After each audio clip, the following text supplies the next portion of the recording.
So you broke 250 on your scale, it looks like, then it kind of went up a half pound or something like that. Let's see where you're at.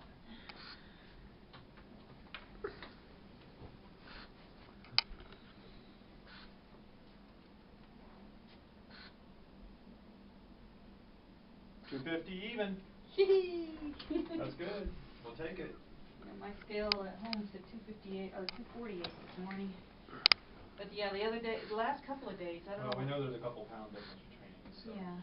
What got me is the scale at home is, I had a couple of days there where it's like, okay, went to the bathroom, weighed myself like I always do.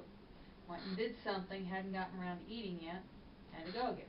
Took care of it, went to weigh myself, I'm like, how did I just gain a pound?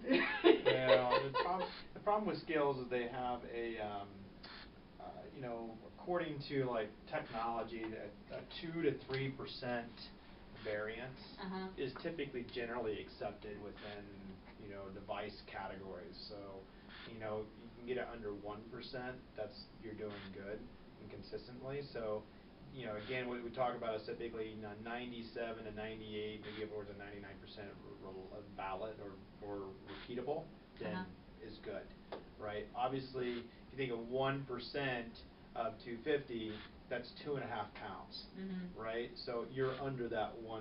So your scale is really accurate. People want to see consistent. I found this to be fairly. I mean, if I step on, step off, I get the same reading. So, that's why I like my scale. For that reason. Tell me about your week. It looks like it was pretty good. Had some highs and lows with what's going on at home, but for the most part, everything was looking pretty good. Stiff and sore this morning. We worked on the fence yesterday, and right now it's the digging out the old cement stuff, and it's like very tiring. You know, my son even pulled out the great big sledgehammer, and it's like 25 pounds swinging that sucker, trying to break it up into pieces so I could pull out the little pieces and stuff. So I'm sore. I bet you are. You can tell the schools are open because I am swamped in sewing. I have sewing out here. This morning I delivered 28 shirts and 4 pairs of pants, and I still have 15 pairs of pants at home to do. So I'm kind of, you know, and of course this is the time of year where I start my Christmas stuff, and I haven't been able to do any of it because I got all this kid stuff to do. So it's kind of where we're, you know, a lot of yard work that needs to be done, you know, so I'm just basically trying to catch everything up. So my focus has been like this, and I get so into my working that I forget that I'm supposed to be eating something or doing something, you know, that kind of thing. I haven't, you know, basically it's like I haven't done anything that takes time away from getting the work done. Right. So, you know, when I think about it, I start to feel antsy. It's like I need to go for a walk, so I go take Susie for a long walk or something like that. Every now and then I acknowledge the fact that maybe I should drink some water or eat something or have a shake, that kind of thing. So I haven't been able to, you know, it's like I get 2 or 3 items on my menu, but not everything type of thing. So that's, you know, so and I notice when I eat the less, I start to gain more, and then other way around sometimes. But it's well, probably the reason why when you eat less you gain more is because the predominant reason being is if you're not, what you're taking in is a few amount, and so if you're not taking in a lot of volume per se, well, it can go 2 ways. And in addition, if you're constipated, right, so then it just begins to accumulate. That can be true too. So, you know, what I always tell patients, when you're not eating a lot, you don't have to go as frequent, right? And so that can sometimes lead to gaining a little bit of weight because of that. And oftentimes, even when you start increasing your calories, right, you increase salt, you decrease fiber based on our societal nature of the Western diet, right? Then what tends to happen is, you know, impaction occurs, and so then people gain weight from that as well. So you can have a little bit of that if you're not going as frequent, because obviously if you're not eating a lot, you don't have to go as frequent. So, and if you're not going on a regular basis, then it begins to accumulate. So that's how sometimes people can have that little jump in weight, and then oftentimes it can come back down. Yeah, so. And my sister, of course, somebody gave her these zucchinis, you know, those giant zucchini things, so she made zucchini for everybody. Zucchini bread for everybody. So I've been having small slices, because I enjoy it. Sure. You know, so I'll have it with a cup of tea and call it good. I did have a couple of days of nervousness. Why? The kids got into it. I saw that on your... Yeah, I was really, you know, it's one of those, thankfully, Michael is not one to get all crazy and stuff like that, you know, mostly just stomping and slamming the doors, you know, that kind of thing. But when I went through the kitchen, I saw that the food had been mutilated and it was all over the kitchen. I was like, I'm going to go downstairs now and hide. And the next morning, it was, you know, we were going to go to church, and I was like, got ready, got out of there, and of course the car doesn't start, you know, because the battery was dead. So we had to call AAA, and I'm like, I'm not going back in the house. I want out of here. I want to be gone. And so we ended up missing church, so we just went and did some other stuff that had to get done. And when we got done with that, we're like, do we really want to go home? So you had to. yeah, kind of got to the point where we had to go home. So, but by the time we got back, nobody was home. And when the kids did finally come back, you know, evidently they worked out whatever their issue was, you know, that kind of thing. But it was one of those, I don't know if you ever heard the vibe thing, but you know, sometimes when you're you know, it's a negative environment. Yeah, you get good vibes and bad vibes, and there were some bad vibes, big vibes going, and right. I was like. So who cleaned up the mess? I don't know. I found bananas in the sink. I picked up the bread and put it on the, you know, the bread was in a plastic bag, so it was no big deal thing. Put the bread on the counter and. Oh, so it wasn't like the bread was thrown out everywhere. No. Okay, it was just in the bag. Okay. Yeah, it was basically a controlled anger okay. type of thing, but when I came back, whatever was messed up was cleaned up. So, you know, I'm not going to ask who did it, you know, type of thing. So, but yeah, that's what happened, and you know, I was just kind of impressed with the fact that they were able to have such an argument, not involve everybody under the sun, because we used to have some people who lived in our house that when they got mad at each other, everybody got involved, and it went on all night long, and it just for hours and hours and hours, and it's like, can you please stop fighting? No, we gotta keep fighting, you know. So, and so of course they got kicked out. I don't live with us anymore. So watching Michael, this is the worst I've ever seen him in anger, you know, type of thing. And I was just really surprised. It was actually pretty low key, you know, type of thing. But I was like, I don't do that very well. Well, you did the smart thing is remove yourself from the environment, place up boundaries, say, you know, that's their thing. You know, I can't worry about him and what he's doing. I mean, he's an adult. They have to figure this thing out for themselves. Whatever it was, yeah. So, but and then we found out that the vacuum cleaner is sick, so it's at the doctor, and the lawnmower's sick. When it rains, it pours. Yeah, it's one of those, you know, got to get yeah. stuff fixed, and you know, we got so much money to go so far. Exactly. Yeah, no, I understand that. So right now we're waiting for the vacuum cleaner to get fixed so we can take care of that, and then we'll figure out the lawnmower issue. Sure. And we got to figure out if we can get a bunch of muscles to help us with the fence, because it's getting to be too much. getting that cement out is a chore. You looked at like day labor? Haven't looked at them. I know I got some family that could use money. Can Michael help?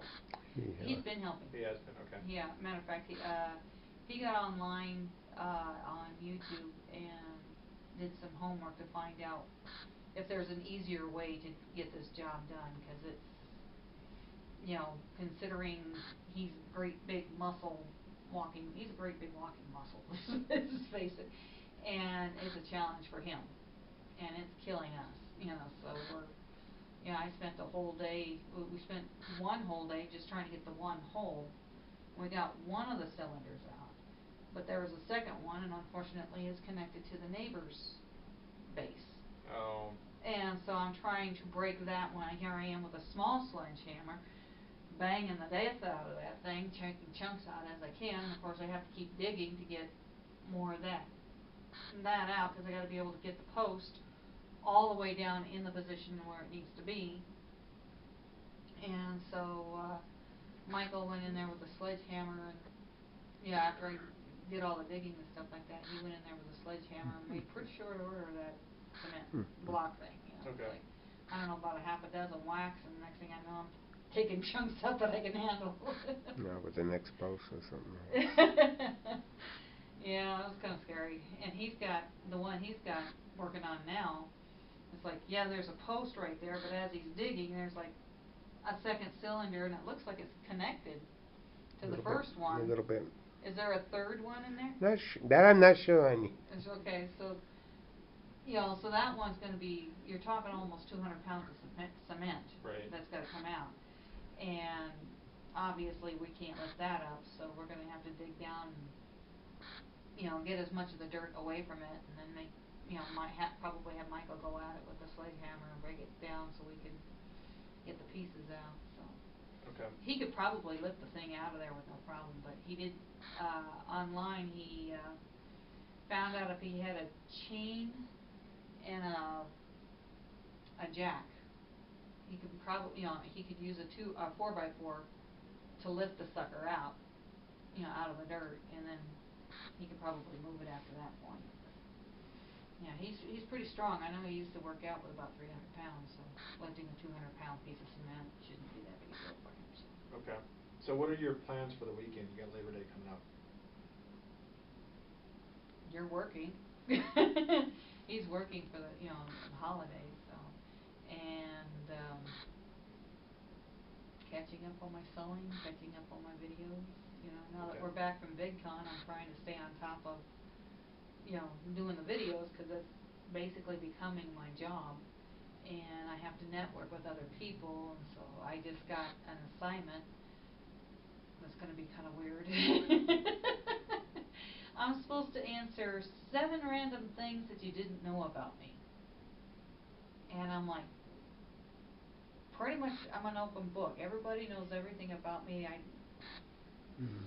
don't know. So I've been posting everywhere saying, send me questions. What 7 random things, or any random things that you can come up with. And I got stuff back like, do you believe in aliens? When was the last time you got your hair cut? I came up with a couple of skit ideas for that. And then there was some really off the wall, something about ping pong balls or something. You have a fear of ping pong balls or something like that. So, Okay. so I thought I would have fun with it. One person just answered the questions.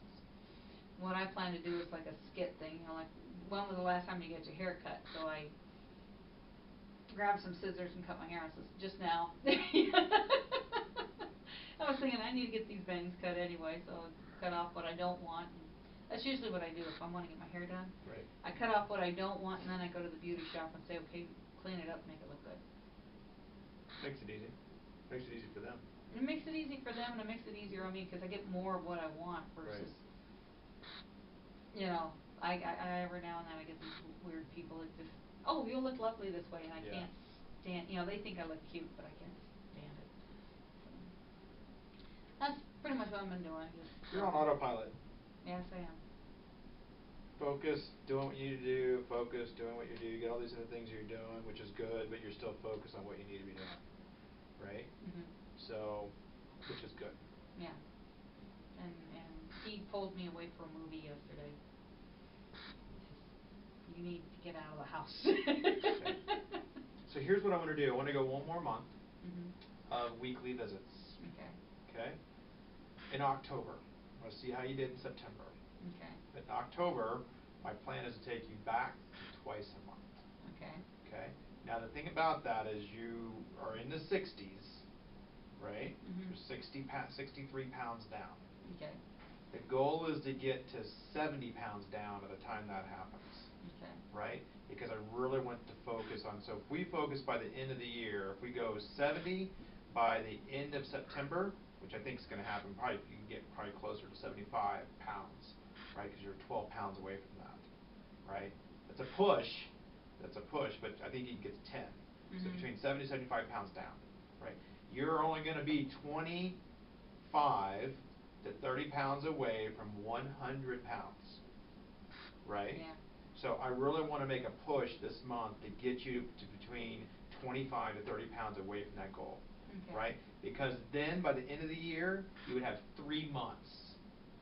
3 months to get 25 to 30 pounds down, Okay. right? To hit 100 pounds in a year. That would be cool. Right. And I think, I was watching a video about a gal who kept it off, and I was thinking, I really don't think I'd have trouble keeping it off. Not now. Yeah, it's become such a Routine. routine. Yep. Even when I cheat, I don't have that much. Right. You know, it's like. But we need to get to that 100-pound mark, right? That's a big mark.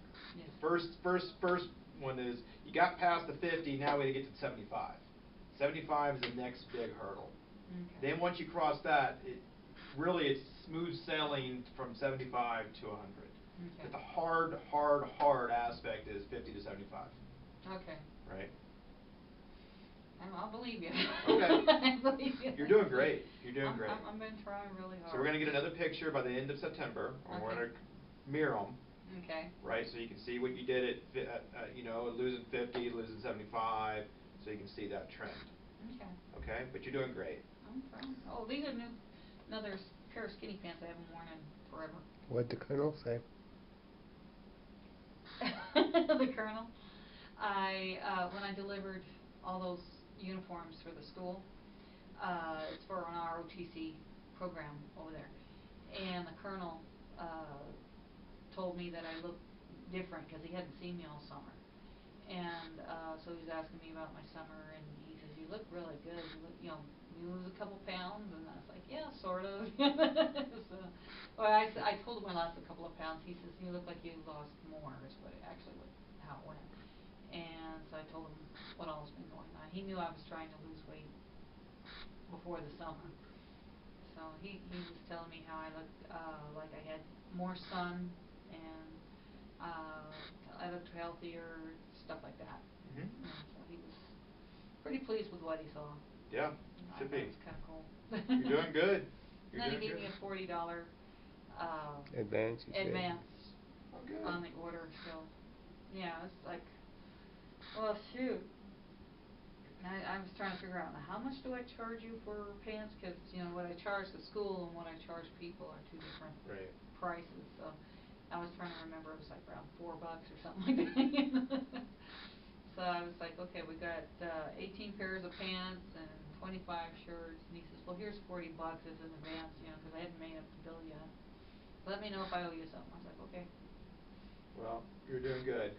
So next week, you're right there at the 50, right? And I know you're at 48 this morning. So let's keep pushing and see if you can get to 46 to 45 on your scale. Okay. Okay? I gave you supplies last week. Yes. Where are you on Diovask? I never did look at my pills. Let me know. Let me know, because we have some in, so just to let me know. Okay. Okay? Seemed like I had about a half a bottle. Perfect. So I'm probably okay for Okay. a week. I know I didn't see it for about a month, so it wasn't, because we had ordered some just to be safe. Yeah. So we have it when you do run out, so we have that. Okay, and I know the powder. I have some pills. Okay. Probably about a half bottle left of those. Okay. So eventually I'll need the powder. Okay. Or whichever one you think will work better. Yep, exactly. All right, so what does next week look like? You're doing great. Same schedule? Wednesday? That's the 4th. About 11 o'clock. Works? Okay.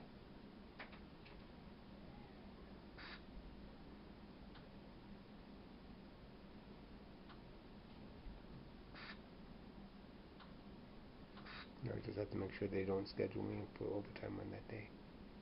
Well, just let me know. If we need to make adjustments, we can. On Wednesday? It's a possibility. Oh. just let me know, we can make adjustments if we Okay. need to. All right, you're set. Awesome. Well done.